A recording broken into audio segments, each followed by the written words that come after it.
I wanted to be a photographer. And then I think I figured I'll never make any money doing this. And I got a little commercial. My idea of being a commercial artist was to go into interior design. You know, I'm more of an artist that through all these years of doing interiors has learned a little bit of business sense and has learned how to fulfill a client's fantasy. But I started out as like an artist.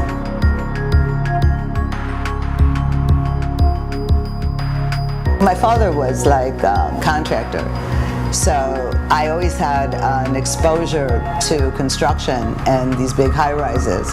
And my grandfather used to build the sets of Paramount Studios, so as a kid I was like on the back lots of like, the Ten Commandments with these giant sphinxes and these back lots of like ancient Egypt and Helen of Troy, and I mean it was unbelievable for my imagination and for everything that like I was exposed to was pure fantasy, but I guess it took root.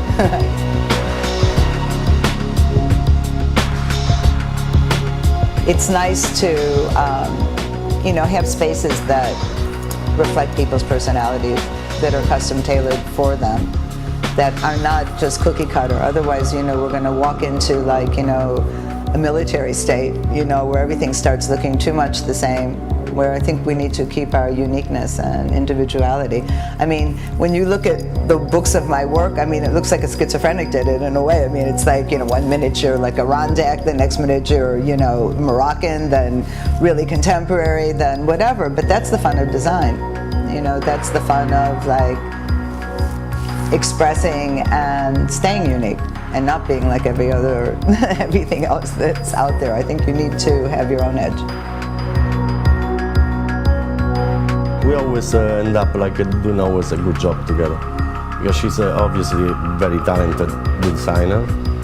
And more specifically, I like very much to design furniture. I specialized around 10 years ago in this program, that is 3D program. It's called 3D Max. I started to design the furniture, and then we started to do this together. And she's the best to place furniture or to incorporate furniture.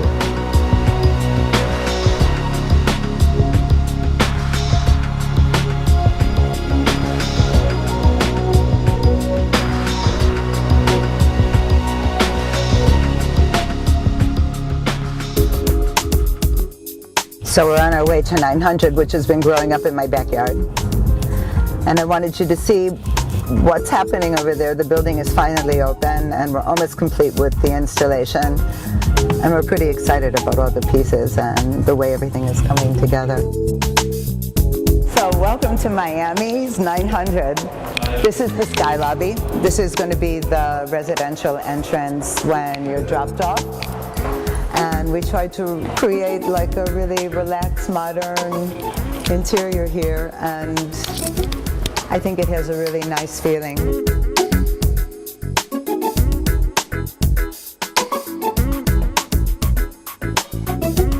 Here starts the fun. The pool deck is directly above, so we have a reflecting pond that allows you to get some light and get a hint of what's upstairs.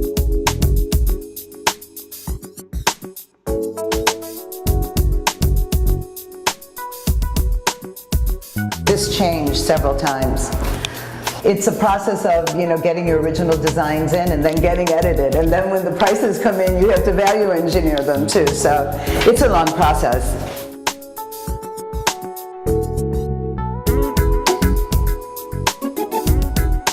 Our priority is to use green products. As I was mentioning to you earlier, even at 900, we did all of the millwork in bamboo. And we're trying to use woods that are from sustainable forests. We're trying to use all natural products. And of course, we try to deal with factories, especially in China, that are not using chemicals or using anything that's harmful to the environment. I think Versace was a really fabulous man. And at the time that he died, he was like responsible for 60,000 people working. 60,000 people. He created such an energy and the impact that he brought to Miami, which I still don't think is recognized enough, because it was really with Miami Vice and Don Johnson wearing Versace, and then Versace himself coming and creating such an incredible modeling atmosphere here. He really put Miami Beach on the map in terms of bringing it into a new style, other than, the 60s Frank Sinatra, Jackie Gleason kind of concept of what Miami was. And believe me, Miami had died and was definitely in a resurrection mode when Versace came to town. We just completed a townhouse at Aqua for a Russian developer, Mirax, and who partnered with Craig Robbins and actually bought 13 of the townhomes and had different designers like Renee Gonzalez, I think Brown Davis, Jeffrey Thrasher, a couple of the different designers do a project, do the house from start to finish and market it that way. My house was just sold, yay! And here's some photographs of it. I mean, we were doing a design for the Russian market, so it's a little bit more done than I usually do. And here's a shot of the living room, which has like a traditional but more of a transitional kind of feeling of it. It's still a little edgy. Of course, we use like these oversized images of Irans and mix them with like Moroccan chandeliers. And as I said earlier, we had to have every piece of furniture custom made because we did this project from start to finish in 4 months, which is really not a lot of time in the trade to be able to conceive of what you're doing, get it manufactured and get it installed. In developing these townhouses, we were trying to create an environment for the Russian market that adapts to our Florida lifestyle. The Russian market is a little bit more traditional than what South Florida is usually known for, which is like, all white pastels and really contemporary. So this is a little more formal, but it's like a casual elegance.